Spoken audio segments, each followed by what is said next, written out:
Hello, a very good morning to each one of you. I'm Dr. Shalini Sinha, faculty of the Department of English from K.C.College. And today I shall be taking you to the whole grammar and art of writing paper. This paper, which is your paper 6. So without further ado, let me just take you through the paper.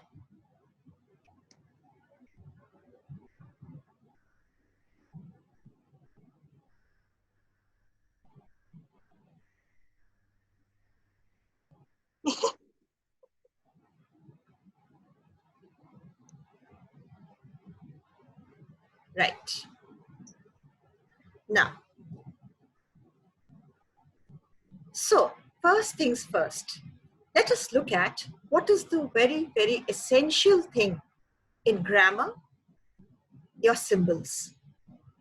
When you are writing sentences and so on, the nomenclature of each of the labels, form labels, function labels, is very important.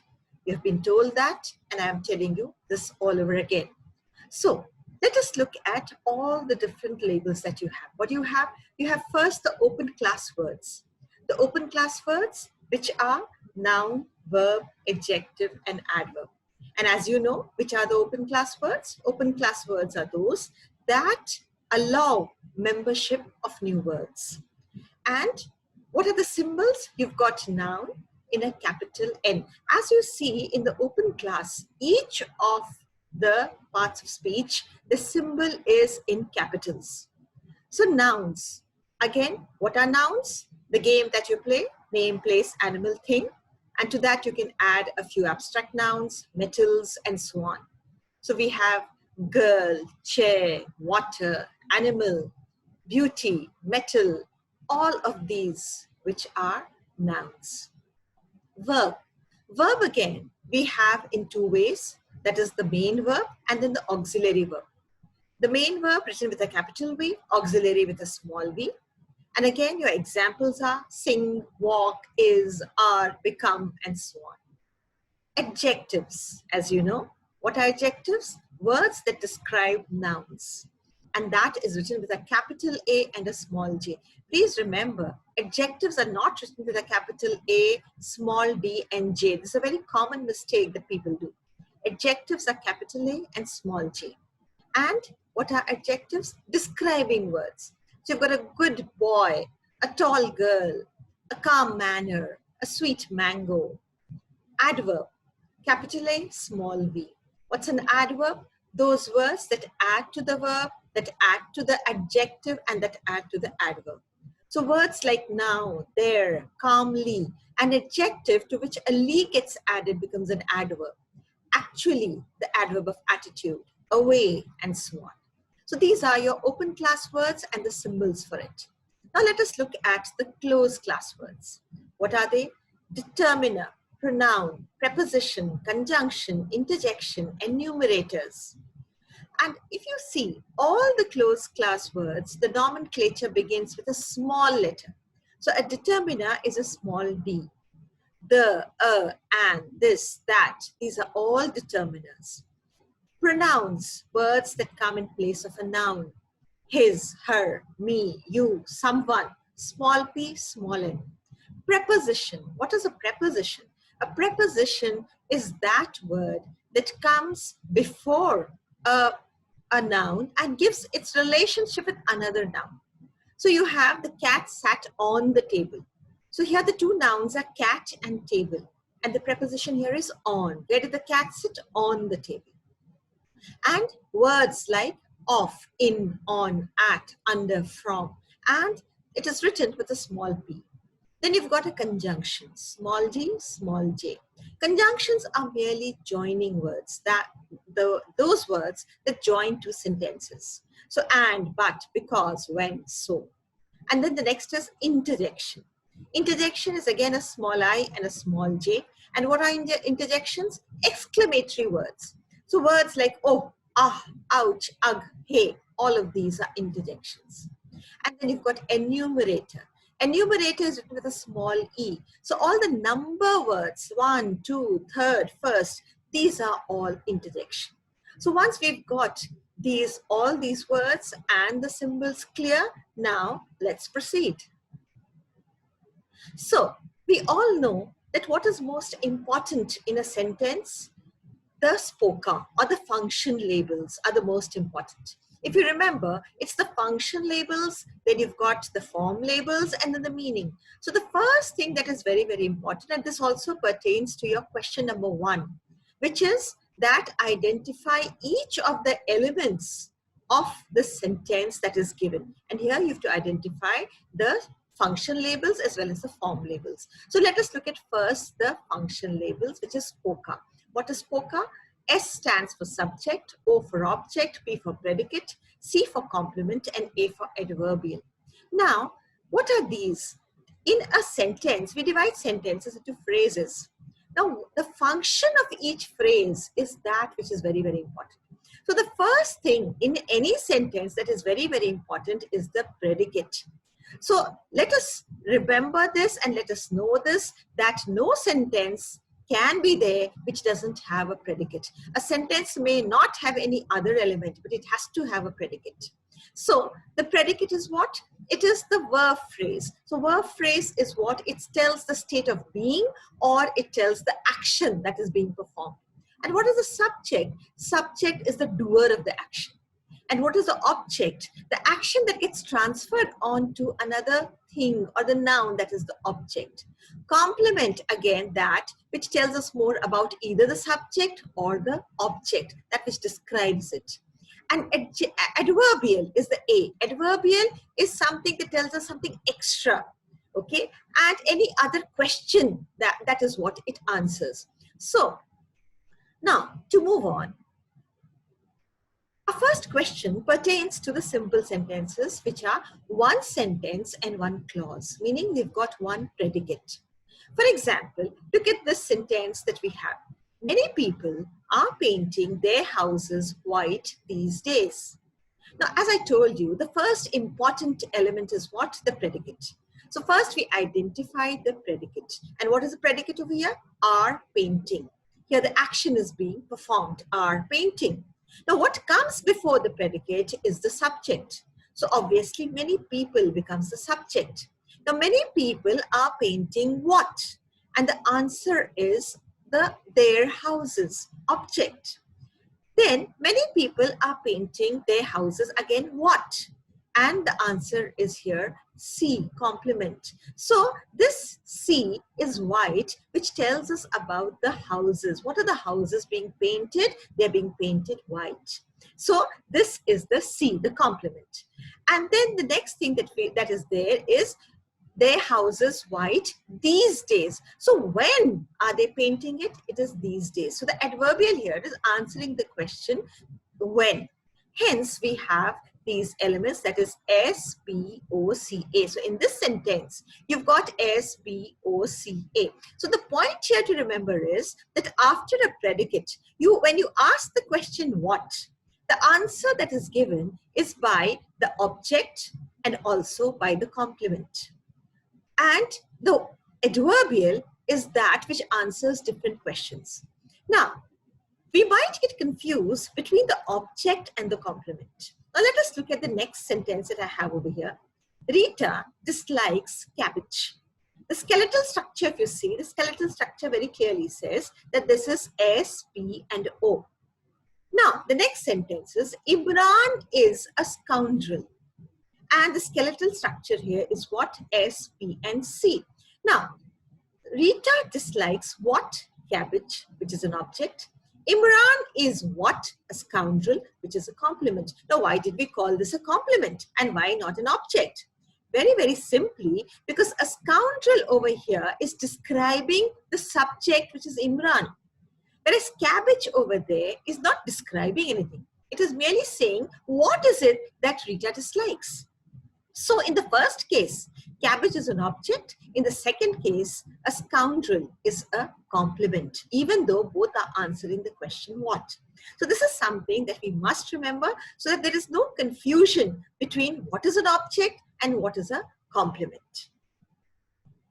Adverbials. Now, the other issue, what did I tell you? That adverbials answer every other question other than what.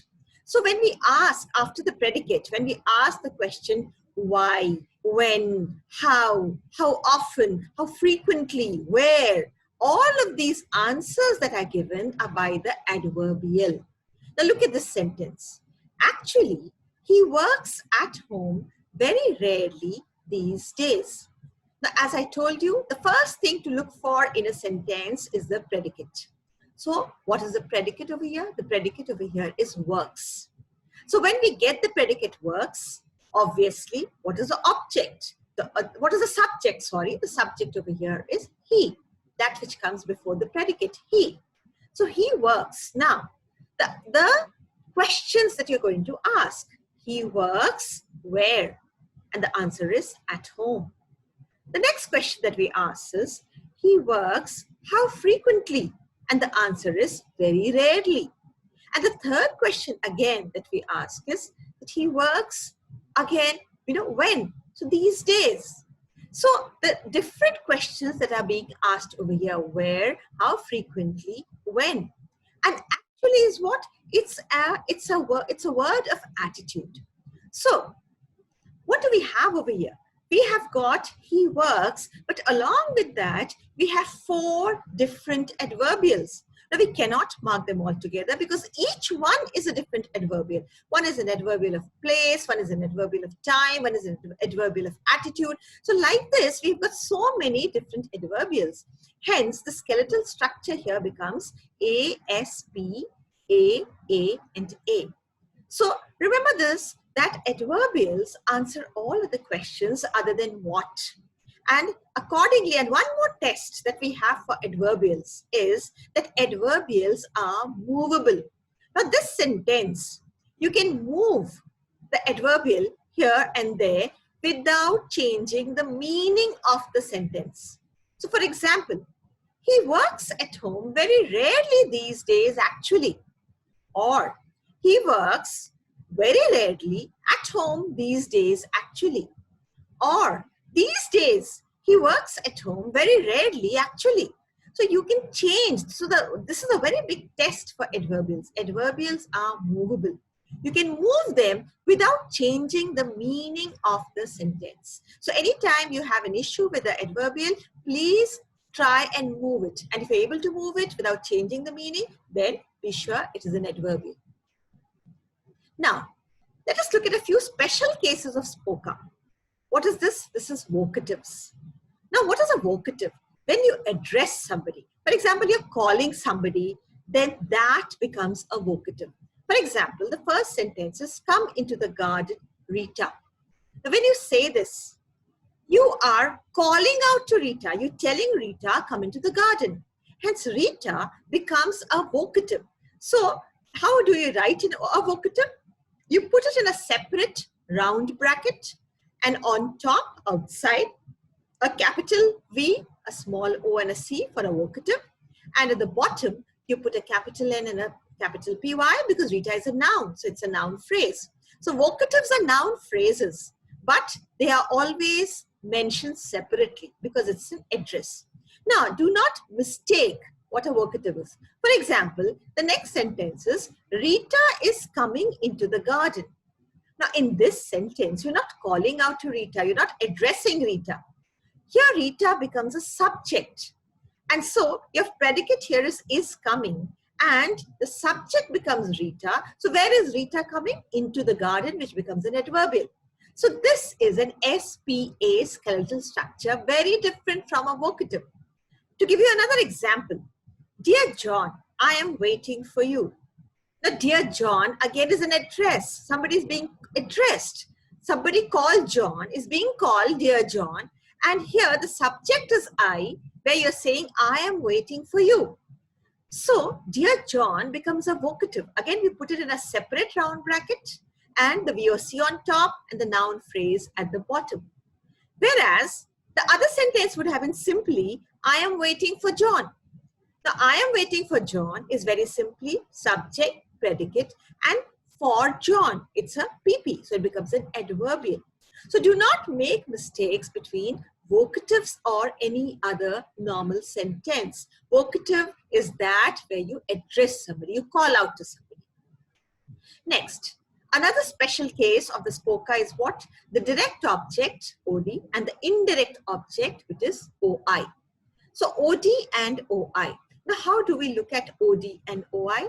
Now, for example, we have a sentence, mother baked me a cake. Okay, mother baked me a cake. Here, baked is the predicate, mother is the subject. Now, mother baked a cake, we understand, that becomes the object, direct object, but there is a me in between. This me is what we call as the indirect object. And the test for the indirect object is that the indirect object comes between the predicate and the direct object, number one.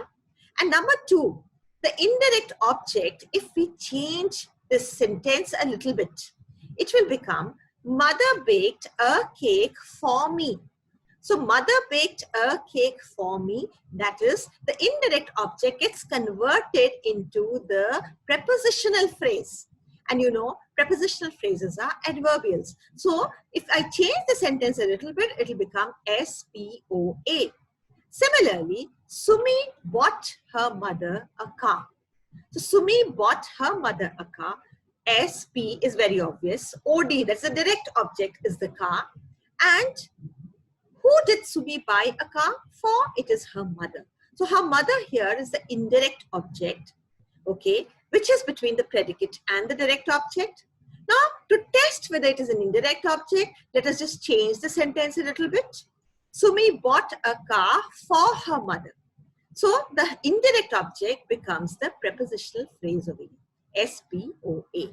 So this is another special case of the SPOCA, direct object and the indirect object, which we write as OI. Look at the general clause patterns that we have. What are the clause patterns that we have? We have SPO, subject, predicate, and object over here. Ravi hit the ball. Simple sentence, SPO. Another clause pattern could be SPC. Sheila is very hardworking. SPOC. Ali is keeping the kitchen clean. SPO, the kitchen, and clean, C. SPOA. Rani is driving the car to the office. So here the adverbial, where? So to the office. SPA. Sunny is playing in the garden. Again, is playing where? In the garden. SPA. SPOIOD. Rita is buying her father a house. So Rita, if you, and as I just told you, if you change it, Rita is buying a house for her father. So this tells you this is an OI. So these are the general clause patterns that we find when you're looking at the SPOCA kind of a sentence. SPO, SPC, SPOC, SPOA, SPA, SPOI, OD. Now let us look at how is it that we're supposed to parse the sentence.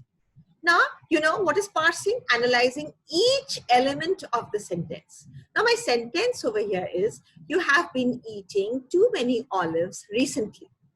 Now, in your first question, what are you supposed to do? You're supposed to parse, give the function labels as well as the form labels. Now, remember, the function labels are always written above the words, that is in red. And the form labels are written below the word, which is in blue over here, written in blue over here for your easy understanding. Now, the sentence over here, you have been eating too many olives recently. What did I tell you? The first thing that you look for in a sentence is the predicate. And the predicate over here is have been eating. So once we get the predicate, the subject is very obviously you. And you have been eating what? Too many olives recently. So too many olives becomes the object. Recently is the adverbial. Now, when we look at the predicate has the main verb, which is eating, written by a capital M and a small v.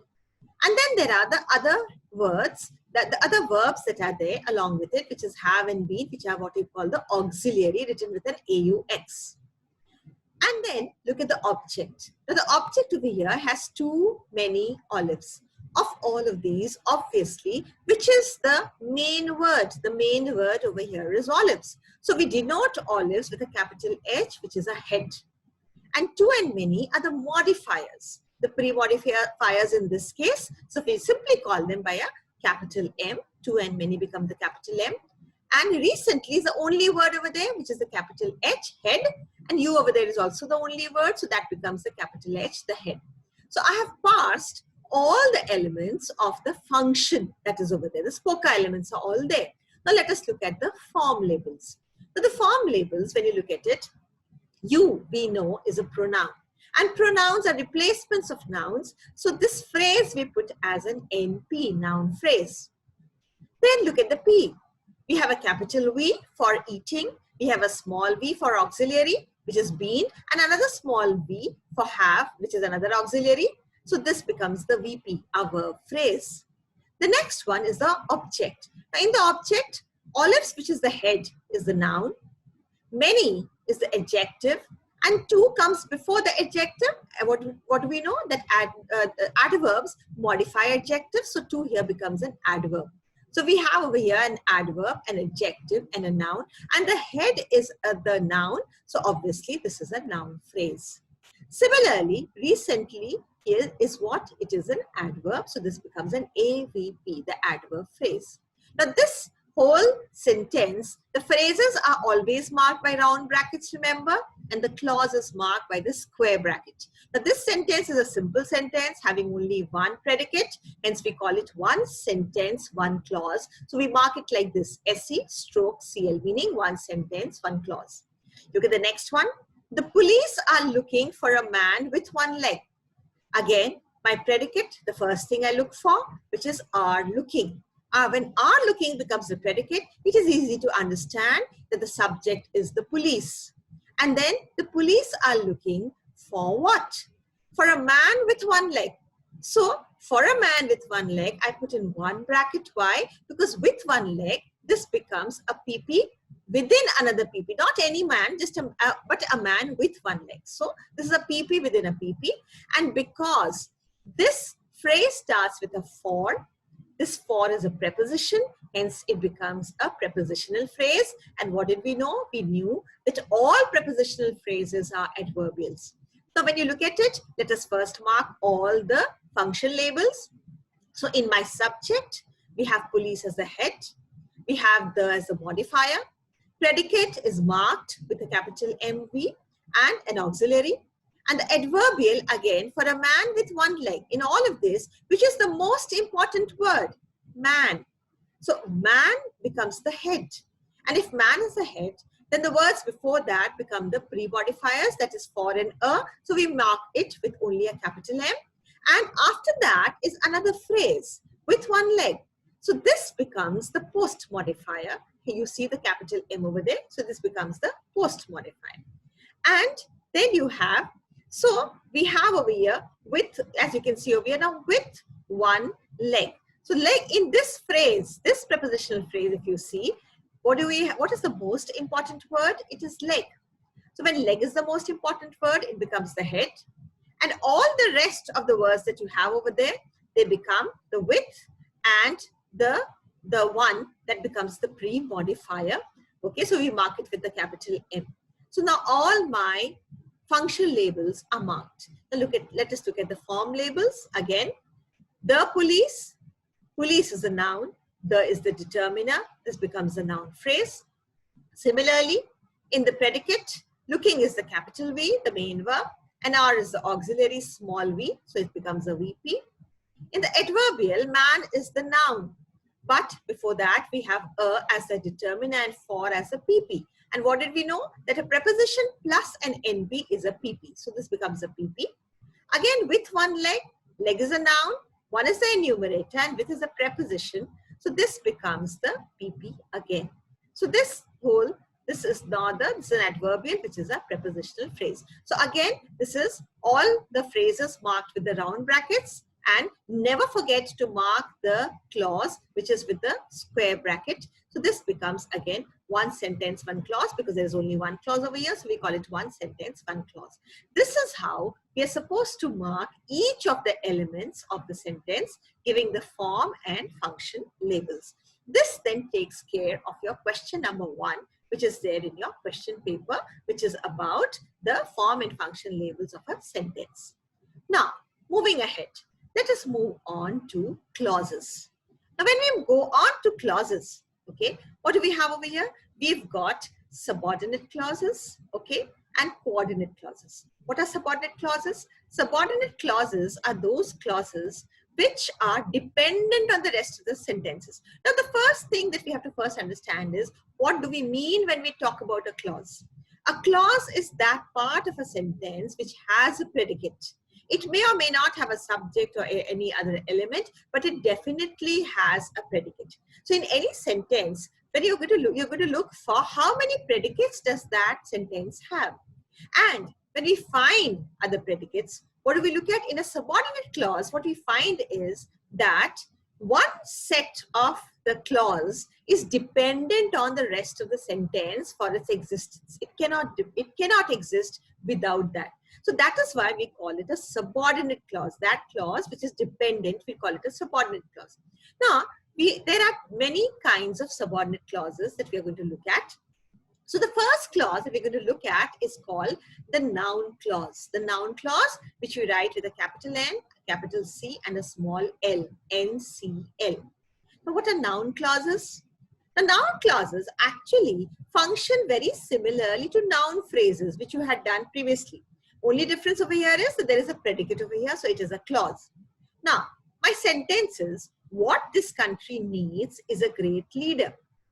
Now, when I look at this sentence, I can see there are two predicates. One is and the other is needs. Is and needs, two predicates I have over here. Now, this tells me very clearly that this sentence has a clause.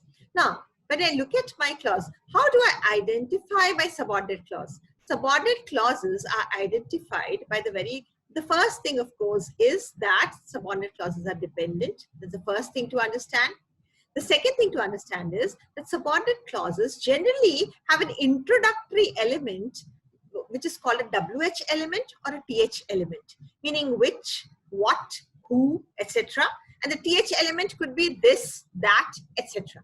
Now, when I look at this sentence of mine, I see over here what. What this country needs is a great leader. Now, this tells me that my subordinate clause is over here, what this country needs. Now, what this country needs is actually cannot stand by itself. It needs the rest of the sentence. Whereas, if I were to simply substitute this, what this country needs, by one kind of an element called X, it would have become X is a great leader, and the sentence would have been very, very viable. It could stand by itself.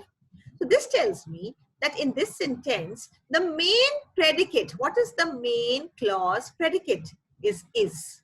Now, once I get my main clause predicate, which is, then what comes before it, what this country needs, this whole thing becomes the subject. So this is the subject. Now, this subject is in the form of a clause because there is a predicate inside over here. And what this country needs is what? A great leader, which is a compliment because it is describing what this country needs. So a great leader becomes a compliment. Now, in this sentence, when we see, obviously, in the subject, there is a clause.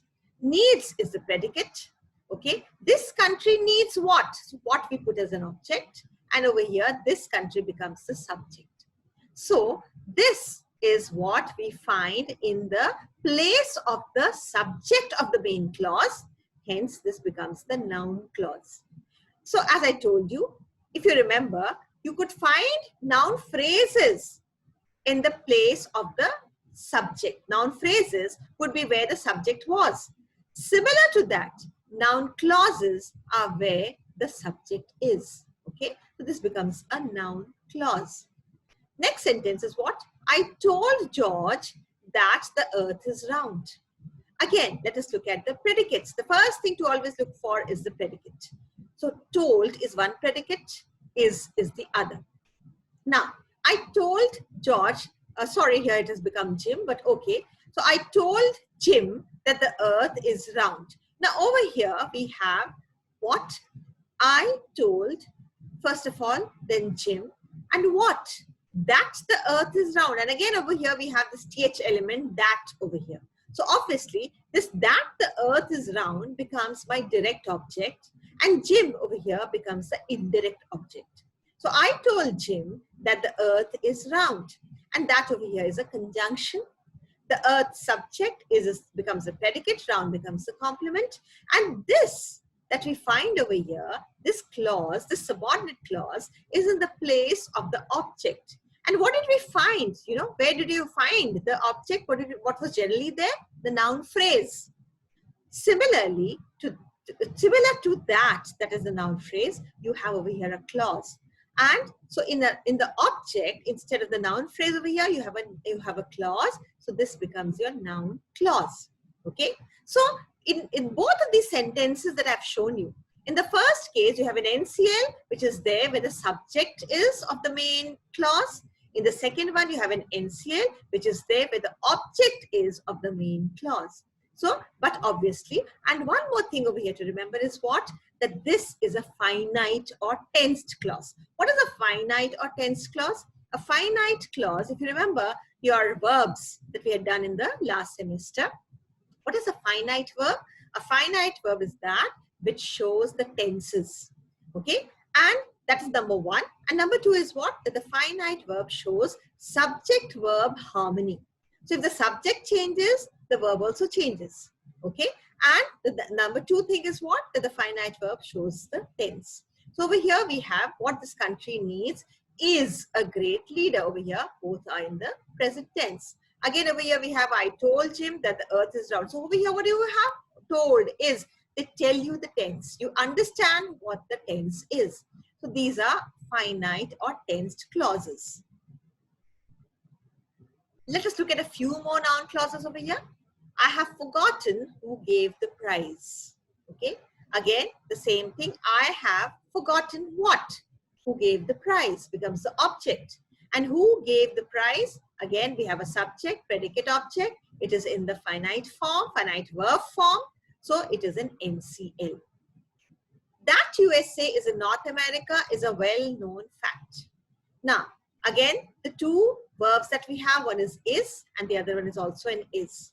Okay. And again, the introductory element is what? TH, that over here. So the subordinate clause will be that USA is in North America. So is becomes the main clause predicate, and a well-known fact is the main clause object.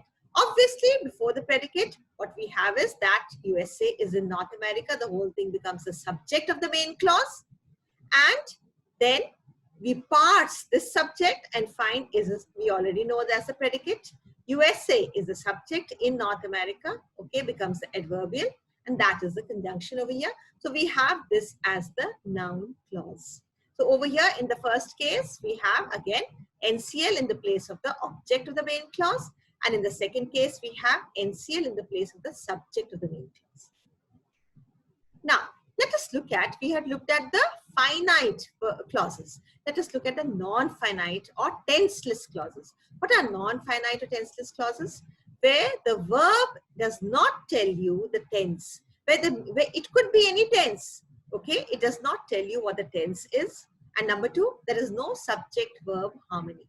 So there were three kinds of non-finite verbs, if you remember. What were they? One was the infinitive, okay, where you had a to added to the verb. So to dance, to sing, to cry. So this becomes the infinitive. And the second one was what was called in the form of the present participle with an ing form. So singing in the rain, dancing so and so. So this becomes the ing form. And the third one was what? It was in the form of the past participle. So in the ed or the en form. Okay. So there were the three kinds of non-finite verbs that we had studied. Now when those kind of non-finite verbs are there in the sentence, then we have the non-finite clauses. Now let us look at the non-finite noun clause. The first sentence is, I regret speaking to you so rudely. Now I regret speaking to you so rudely. What are our two predicates? Regret and speaking. Okay. Now, regret and speaking. Now, if I were to ask the question, I regret what? The answer would have been speaking to you so rudely. Okay. So, obviously, speaking to you so rudely becomes the object. So, in the main clause, I have got my subject, predicate, and object. Okay. Now, speaking to you so rudely, let us parse it. Speaking obviously is the predicate, to you is the adverbial, and so rudely again is the adverbial. Okay.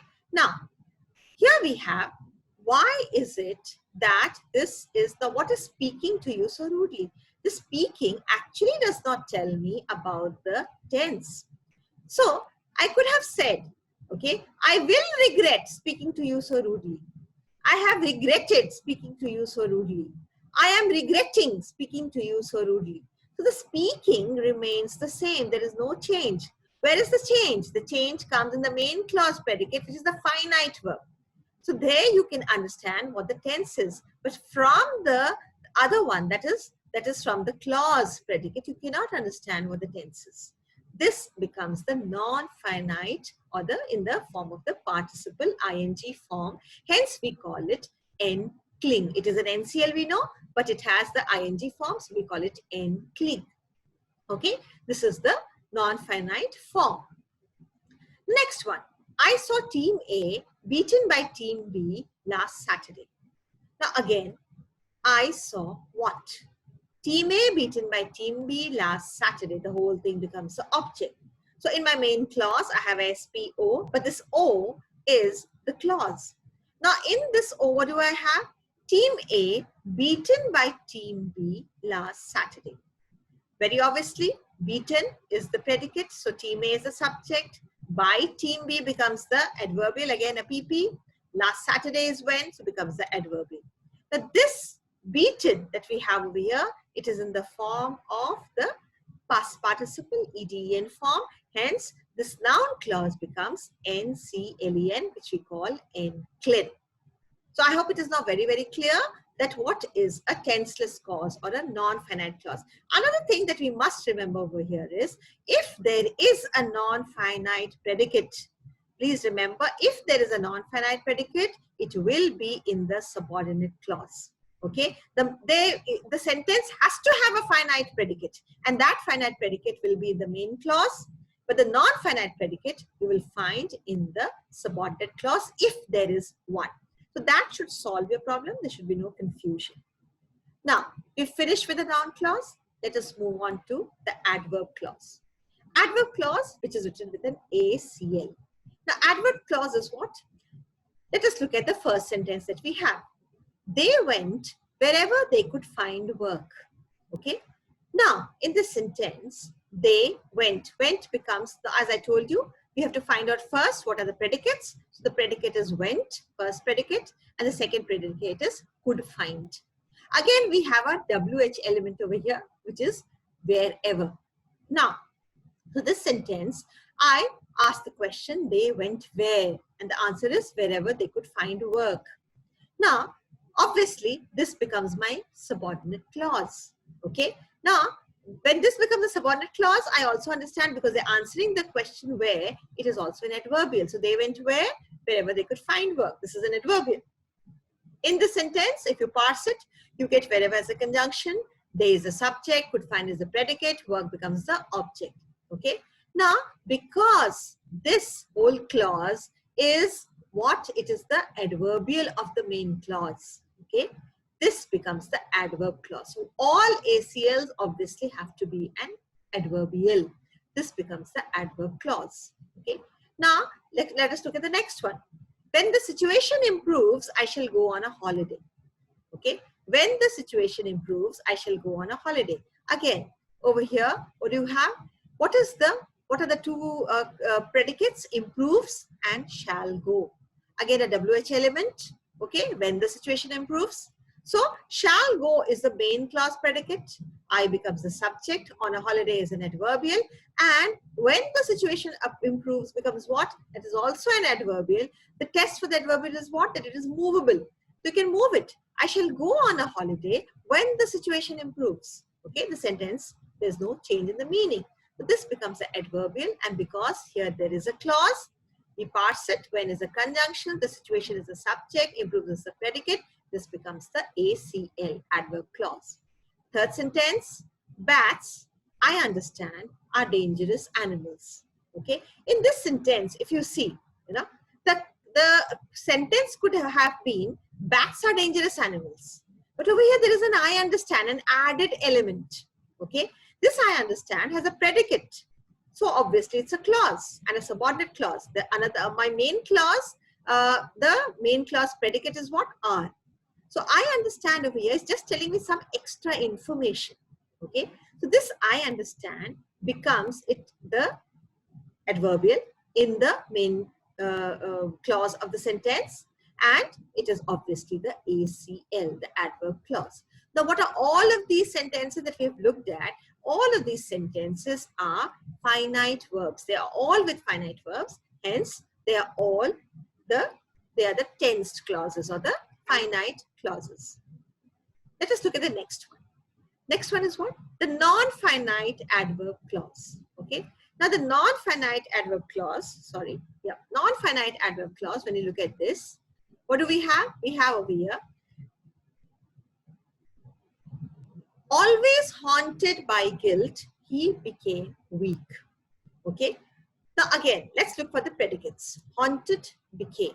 I've got my two predicates, haunted and became. Now, again, is this movable? Yes, it is. He became weak, always haunted by guilt. Okay. So, became is the main clause predicate. He becomes the subject of the main clause. Weak is the complement. And always haunted by guilt, this becomes my adverbial. Okay.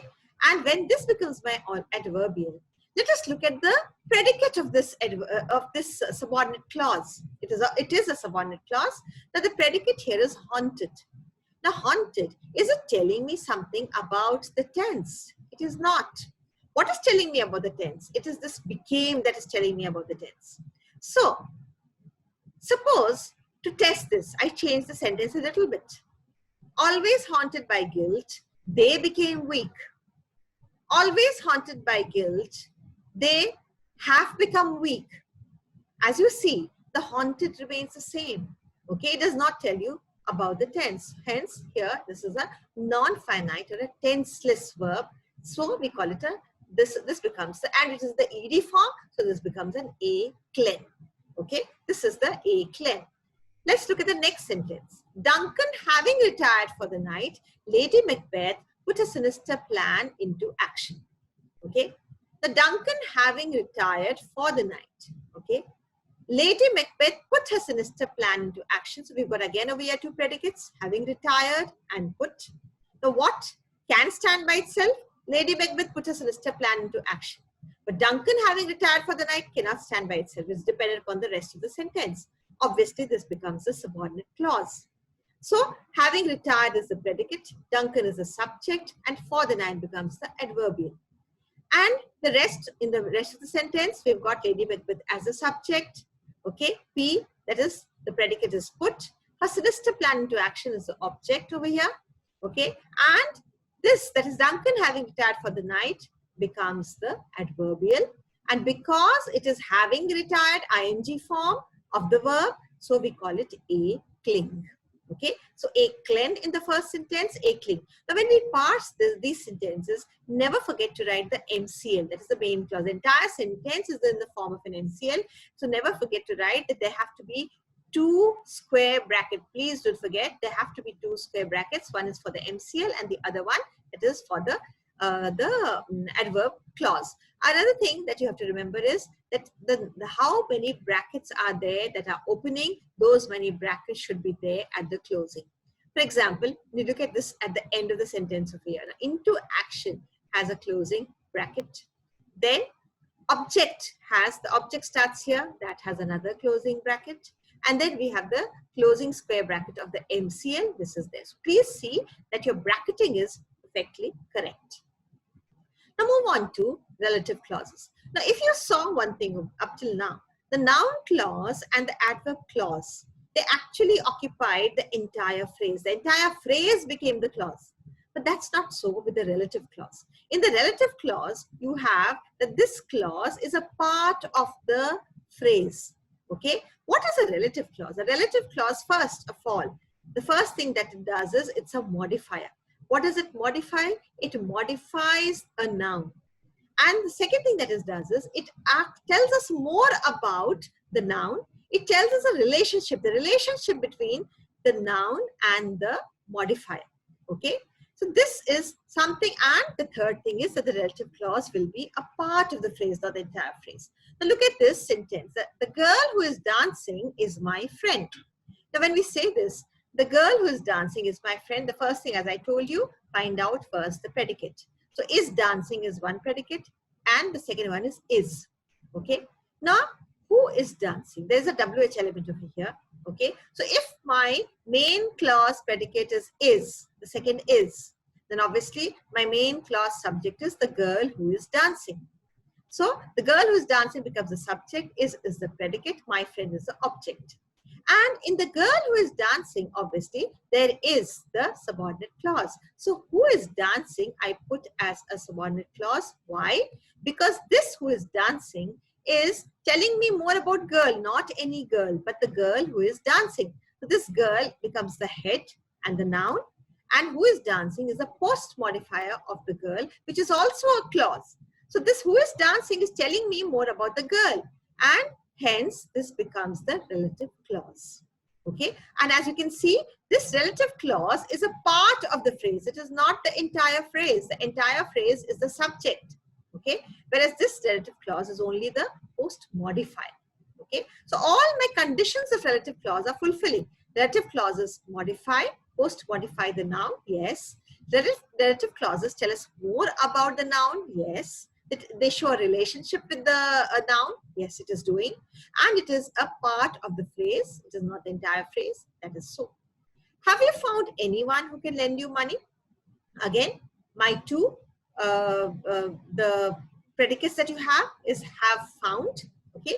And if you remember, this kind of a predicate, it has to be marked like this. This has to be the line should come from have and found should be joined together. So I have you found, so how you is the subject obviously. Have you found what? Anyone who can lend you money. So the whole anyone who can lend you money, the whole phrase is the object. In this object, we have what is the most important thing? Anyone. Anyone is a head. And then you have can lend, which is a predicate. So here again, you have what is the clause? Who can lend you money becomes the clause. And this who can lend you money is a post modifier of anyone. Okay, so I just don't want anyone here. Have you found anyone? No, anyone who can lend you money. That is very, very important. So this relationship between anyone and who, that is over here. Okay, so what do I find? This clause post modifies a noun. This clause tells a relationship between with the noun, and this clause is a part of the entire phrase that the object is. Again, this is an RCL, a relative clause. Moving on, comparative clause. One of the very, very simple clauses that we have is the comparative clause.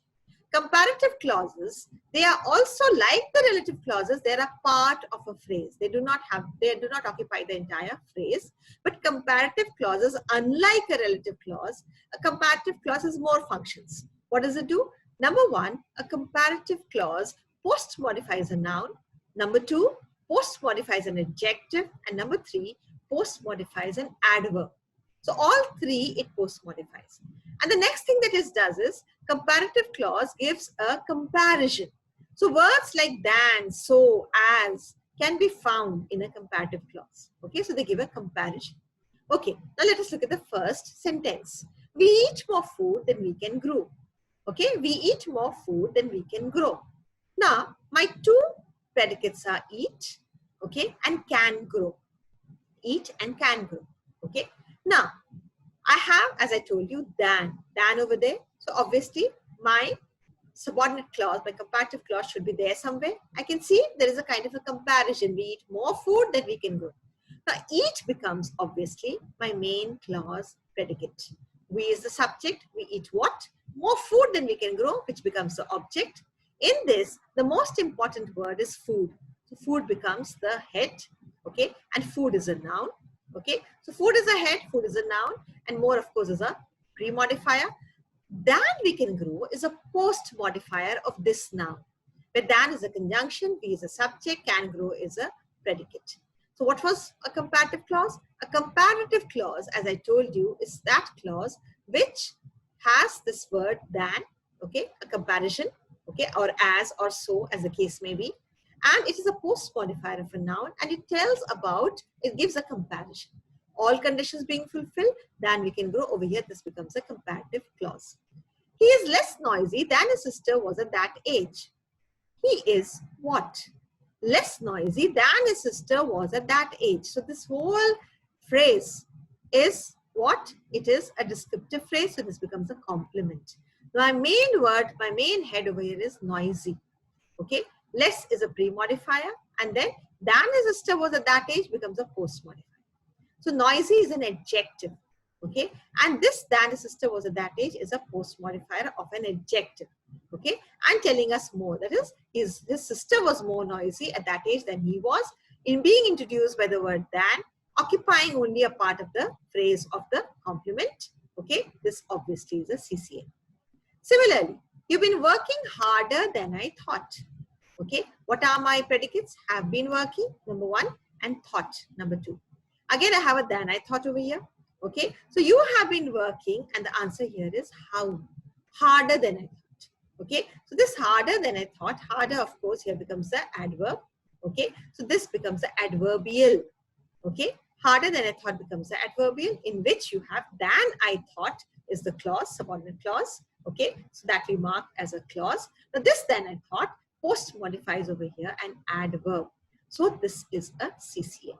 As I can see, in all of these three cases I found, CCLs post modify nouns, CCLs post modify adjectives, and CCLs can post modify adverbs. Next, let us move on to prepositional clause. The prepositional clauses are somewhere in between. What is this? As we saw, a prepositional clause can be the entire phrase or it can be a part of a phrase. Look at my first sentence. The policeman was surprised at what he saw. The policeman, now I've got was surprised as one predicate and saw as another predicate. Okay, that the policeman was surprised, and the answer, the question would be by what? And the answer is at what he saw. So at what he saw becomes a subordinate clause. Okay, now this at what he saw is being introduced by the preposition over here, which is at. So what is this? This of course becomes at what he saw, because the question I'm asking is, was surprised by what? Okay, so this becomes at what he saw becomes obviously the adverbial, and this is what we call a prepositional phrase. So what is a prepositional clause? Sorry. So what is a prepositional clause? A prepositional clause is basically a preposition plus a noun clause. It functions like a noun clause, excepting it has a preposition in the beginning. Okay, so it could actually, have been like a noun clause, but it has at over here. So this becomes an adverbial also. So all PCLs are adverbials, remember that. And this we call as a prepositional clause. And if you can see over here in this PCL, you can see that this entire clause is in the adverbial. The entire phrase becomes the clause, and that becomes the PCL. You have 5 minutes left. Next, I've got man has little knowledge of who came first. Okay, the man has little knowledge of who came first. Over here, I've got man has little knowledge of who came, say in the beginning. Man has little knowledge of who came in the beginning. Now over here, I've got predicate, that is has, and the other predicate I have is came. Okay, so has and came, they are the two predicates over here. So this becomes then the man has what? And the answer is little knowledge of who came in the beginning.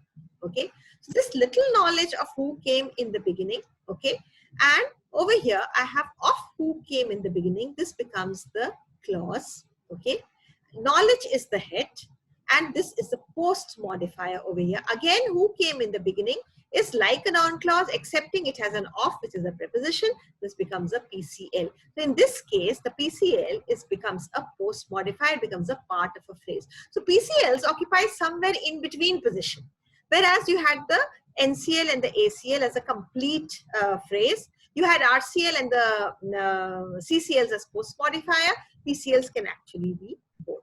Okay, so with this, we have come to the clauses. We've done with the clauses, that's the subordinate clause. Let us look at the coordinate clause. Now, what are coordinate clauses? Coordinate clauses are basically those clauses where you have both are equal in weightage. None is subordinate to the other. So, I have got this sentence. What I say and what I do are two different things. So what I say and what I do are two different things. Now, as I can see, what are my predicates? One is say, the other is do, okay, and the third one is are, okay. So what I say and what I do are two different things. So here I've got one, that is one NCL, that is what I say and what I do. Are is my main clause predicate, two different things is my main clause object. Obviously, what I say and what I do together becomes the main clause subject. And in this main clause subject, because there are two clauses, both of them are noun clauses. So noun clause and and merely functions as a conjunction. So if you look at this, the subject has one NCL plus another NCL, and the coordinate clause is always denoted by this lateral V form, this horizontal V form. Remember this. So this is my coordinate clause, the symbol that I give. Okay, so this becomes the coordinate clause. Now both of these NCLs are equally important. None is subordinate to another, hence it becomes a coordinate clause. Second one is I eat bread and he eats cake. Okay, so I eat bread and he eats cake. So I've got over here, again, I've got two main clauses. I eat bread is one, which is only being joined by this word and the other MCL is he eats cake, and then the whole thing becomes one whole MCL. So if you see again, both of these MCLs have equal weightage. Both are MCLs. Okay, so this becomes a coordinate clause again denoted with this lateral V. So this is a coordinate clause. So we've done the clauses, that is, we've done the subordinate clauses, we've done the coordinate clauses. Now let us look at the next set that we have, which is basic and derived sentences. Now what are basic and derived sentences? Now in English, we have what is called transformation of sentences. Sometimes we transform sentence from one to another. Why? Because it says sometimes we use it as a stylistic device. We sometimes change. We want to change the style. We want to give an emphasis somewhere. Sometimes we want to show it in a shorter form. We want to shorten it. So for all of this, what do? We transform the sentence. So there may be a basic sentence, and then we have with the transformation that we apply to that sentence is called a derived sentence. And now for this, now please understand, it cannot be done any which way. There are certain rules for having a basic and a derived sentence. Okay, now so we go one by one. There are some 9 rules that we have. Let us go one by one. So what is the sentence? I've got I love books. I love books is what? SPO. Simple, basic sentence is SPO. So suppose I want to transform it. Okay, I want to give more emphasis to books. I could write books I love. So when I say books I love, what have I done? I've only brought the object to the front. So it has now become, from SPO, it has become OSP. This is a form of a basic and a derived sentence. Now let us go one by one. The first rule is rule of fronting. Now in the rule of fronting, the basic is S, P, O, or C, or A. Okay, and in the derived, okay, how can I do it? I have to only bring the last element to the front. Okay, so the O or the C or the A will come to the front, and the S and the P will remain, quite like what I did with I love books. Okay, now why do we do this? Only so that we can provide some kind of a emphasis. Okay, and also what do we have? So I have this kind of a sentence over here. Okay, and here the shifted element is in a WH form. Okay, for example, the basic is he looks an old man. S, P, and C. He looks an old man. Now what I do, transform this sentence, applying the rule of fronting. The rule of fronting says that the complement has to go in the front. No, but it cannot. An old man he looks doesn't look good. Okay, it's not a proper sentence. What do? I put in the WH element. So what an old man he looks. So there is proper emphasis, there is proper exclamation in this kind of a sentence. So what an old man he looks. So this becomes CSP. So this is the first rule that we have, which is rule of fronting. Extremely simple. Now rule 2 is SP inversion. SP inversion is what? SNP, subject and predicate. Now in this, what do I have? The basic has to be in a particular form, which is ASP. That is adverbial, subject and predicate. Now this basic, I can change into the derived APS, SNP inversion. Where the SNP was there, I simply change it. I invert it, so it becomes APS. But it can only be done where the adverbial is an adverbial of place, number 1. The subject is not a pronoun, and P contains a main verb which is of position or motion. Now let us look at the sentence. Down the rain came. Okay, ASP, down the rain came. Now can I make it into an SP inversion? Okay, yes. Down came the rain. A over here is the adverbial of place. Subject is not a pronoun.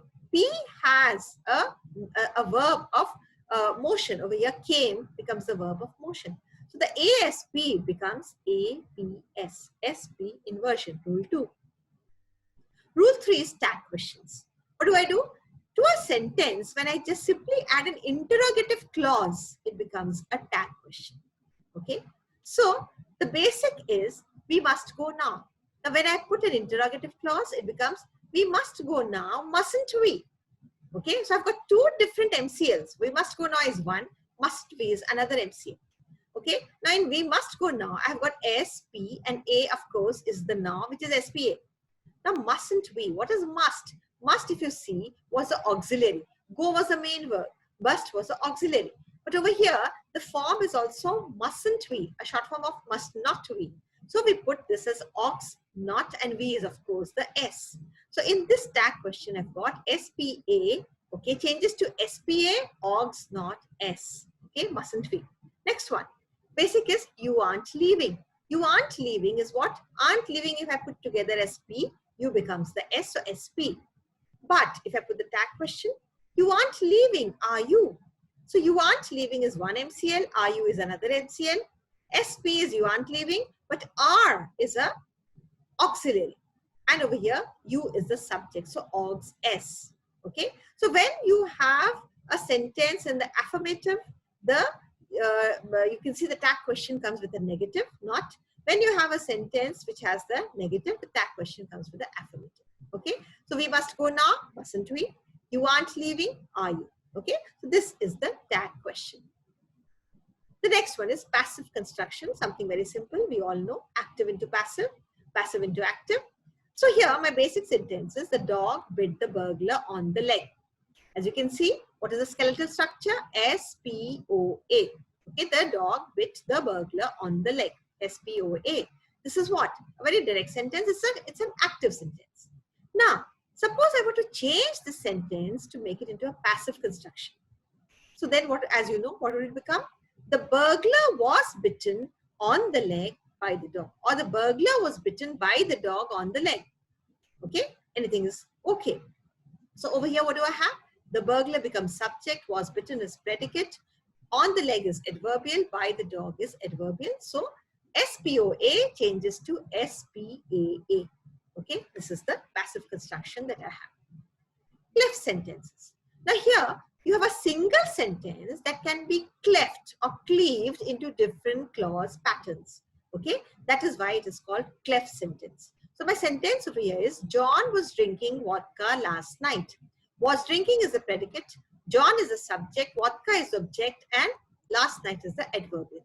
So my basic structure, skeleton structure is SPOA. Okay. Now, if I have to then make it into derived sentence by cleaving it into the different clause patterns. Okay. So let us have the first clause pattern. It will be what? It be S that POA. So here the subject becomes of primary importance. Okay. So it was John who was drinking vodka last night. Okay. It be S that POA.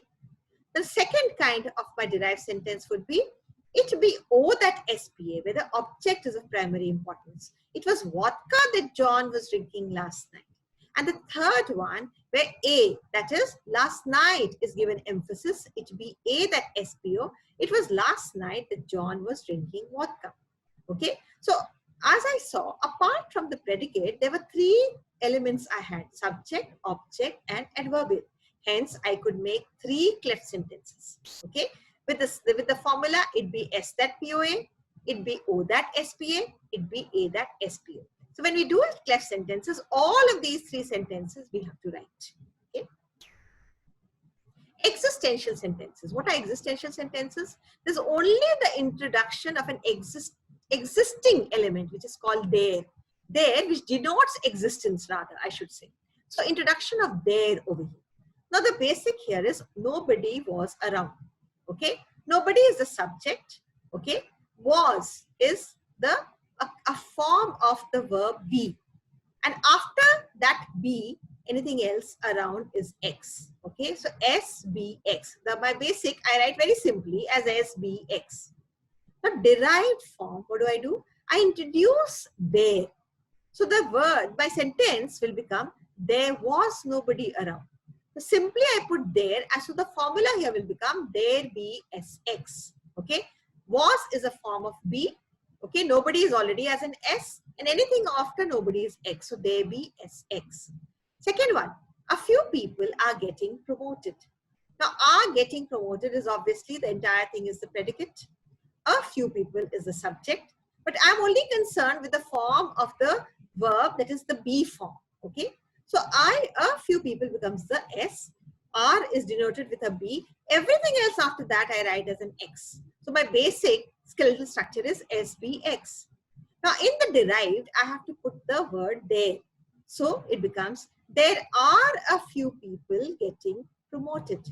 Okay, there are a few people getting promoted.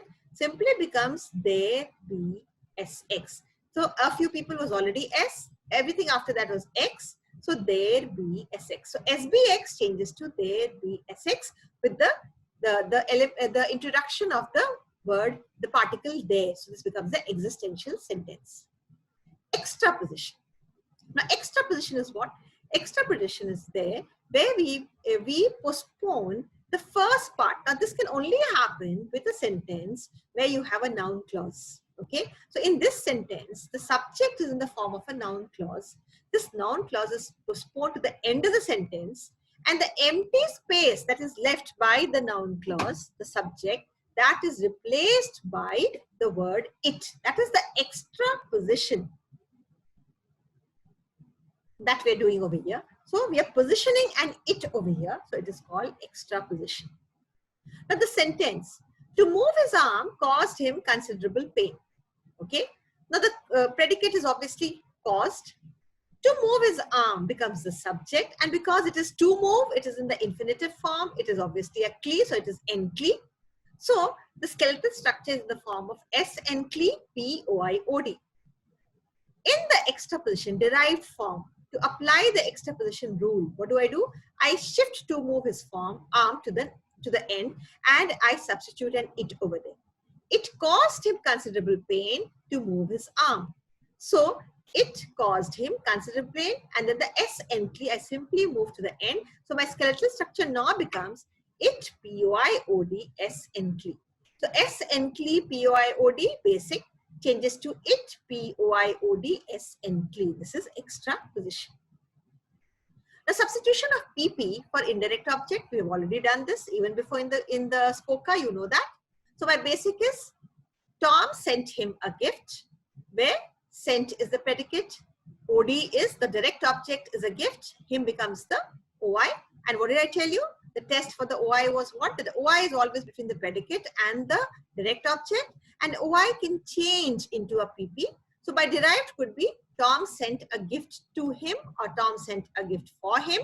Okay, so this becomes the PP. So here my adverbial is a prepositional phrase. So the indirect object, we already know, OI changes to PP. So SPOIOD changes to SPOA, which is a PP. Okay. Postponement of post modifier.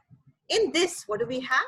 We have the post modifier that is there, okay, which is post modifying a noun, that is shifted to the end of the sentence. Now my basic is, a meeting of all shareholders was held. Okay, a meeting of all shareholders was held. Okay, and over here I have Was held is obviously the predicate. So the rest of it, that is a meeting of all shareholders, becomes a subject, in which meeting is the head and is the pre-modifier, and of all shareholders becomes the prepositional phrase because of the preposition of over there, and it is a post-modifier. So the post-modifier over here is of all shareholders. Now I am supposed to postpone it in the derived structure. So my derived structure becomes a meeting was held of all shareholders. Okay, so a meeting was held of all shareholders, which goes to at the end, and because it's a PP, it becomes an adverbial. So if you look at my basic, what is my basic? The skeletal structure of the basic is subject, this subject structure which has a modifier, a head, a modifier which is actually a prepositional phrase, and then a subject. This then changes into the derived structure, which is S, P, A, which is a prepositional phrase. This is the postponement of post modifier. So these are all the 9 rules that we have for basic and derived, okay, which we only need to understand a little bit and we shall be able to apply it. Now, let us move on to the next question, which is about rewriting the passage after identifying errors. This is an actual question paper that I have photographed and put it up over here for you to see. What are you supposed to do? The first part of the question says, identify the errors from the given passage. Okay, and all the sentences are numbered. Okay, so you have to identify each of the, from each of the sentence, you have to see if there are errors.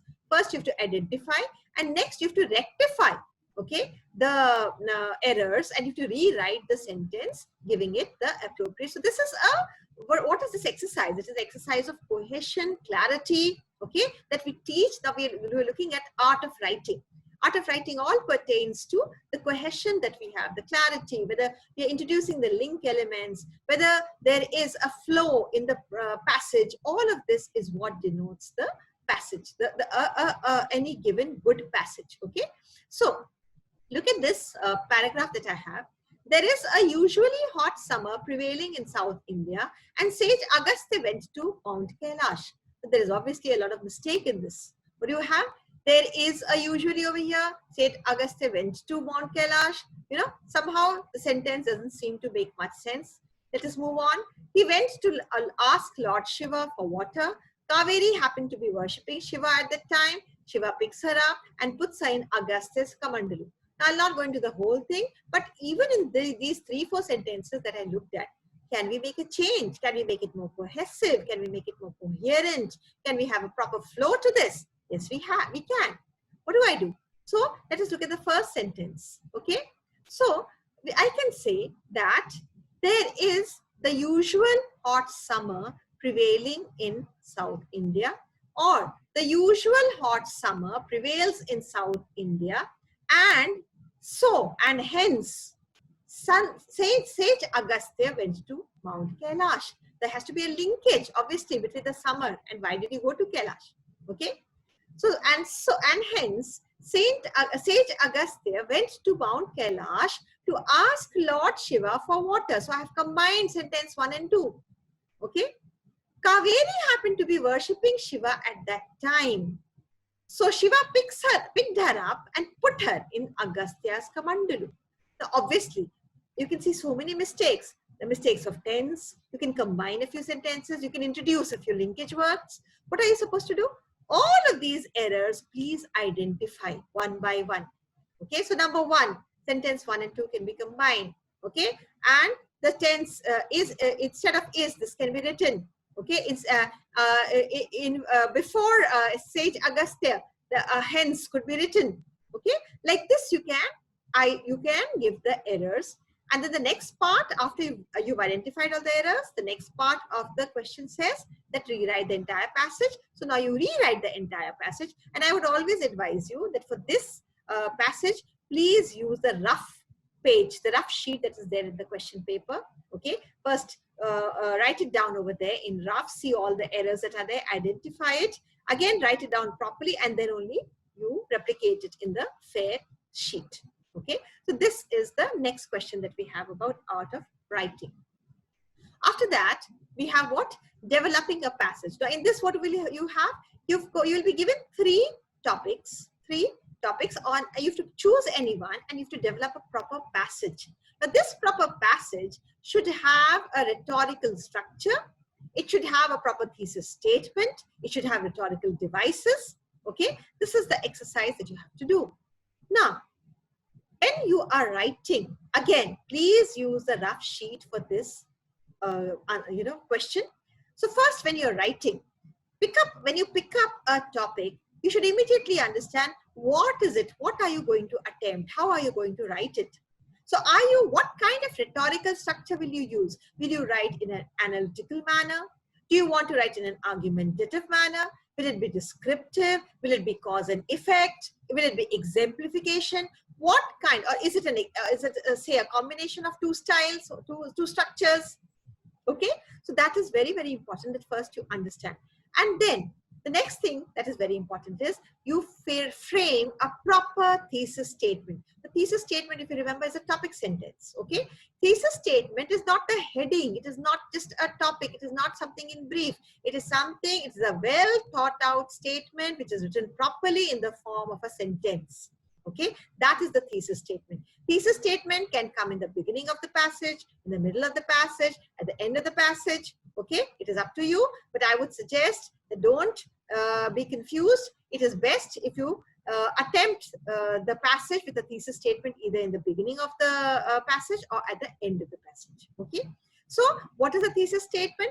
Properly, you should have thought out what is it that you're going to write. It's a complete sentence. So for instance, if you say writing about how accidents have increased due to drunk driving, okay, something like this. So then when you're going to say this, you have to have a proper, say I want to begin my passage with a thesis statement. So then my passage will go, it'll say something like, recent data, okay, has shown that the cases of car accidents have increased only because the drivers were drunk while driving the car. Okay, now this is a proper sentence. After this, whatever I say will follow from the sentence. Okay, now I'm going to say more about how drunk, when you're drunk, it impairs all your functions, how you're not able to judge distances, speed, and how you become a great threat to people around you. So the whole thing that follows from this thesis statement. I've already decided this is what I'm going to look at. Okay, so this kind of I have an analytical kind of a rhetorical structure that I'm using. The next thing to look at is put some rhetorical devices like similes, metaphors, rule of three, rhetorical question, rhetorical anecdote, so many things that you can put, an oxymoron, anything that you can put, okay, in the rhetorical, in your passage. So this makes it, give some kind of a rhetorical device over there. Now, once you've done this in the rough sheet, then have the final passage, then you put down the final passage. Once you've written the final passage, beneath, then again, write thesis statement and note down the thesis statement. Next, rhetorical structure use. Note down what rhetorical structure you've used. And the third thing, rhetorical devices used. So simile, identify what simile you've used. Metaphor, identify what metaphor you've used. Only then does this question become complete. Okay, so this takes care of all your questions of the grammar and art of writing paper. So I'm sure that you will be now able to do it. Okay, it was a revision class. So you have a prescribed book, which is your grammar, English grammar for today by Leach and two other writers. It is a prescribed book for you. Just go through it. Anything that you don't understand, read the chapter. Even now it is not late. Okay, you've still got a lot of time for your exam. So read up the book properly, okay, and it will really help you. Practice. Grammar only needs practice. The more you practice, the more clarity you will have. So if you're going to think that I'm going to start studying only 1 week before my grammar paper, no, if you've studied before, yes. But if you're going to pick up the book for the first time 1 week before your grammar paper, no, I think it is a little too late. You need to start studying right now, okay. So I hope that this session has been helpful to you. Thank you, all of you. Wishing you all the very best for your exams. In case you have any kind of an issue, any kind of a query, here I'm sharing my email ID with you. You can contact me on my email ID, okay? and I may take a little time, but then I will reply to your queries and I will help to solve your answers. I would like to express my gratitude to Shri Vijay Jadhav, Honorable President, Padma Shri Anna Sahib Jadhav, Bharatiya Samaj Unnati Mandal, Shri Balkrishna Kale, Honorable Executive President, Padma Shri Anna Sahib Jadhav, Bharatiya Samaj Unnati Mandal, Dr. Ashok Wagh, Principal, B.N.N.College, and Dr. Sudhir Nikam, the head of the department and chairperson of the Board of Studies of English in the University of Mumbai. I would like to express my gratitude to all of them, especially to Dr. Sudhir Nikam, and also I would like to express my gratitude to Namrata Jadhav, who has really coordinated so well this entire lecture series. So thank you so much for having given me this opportunity. Thank you. Bye-bye.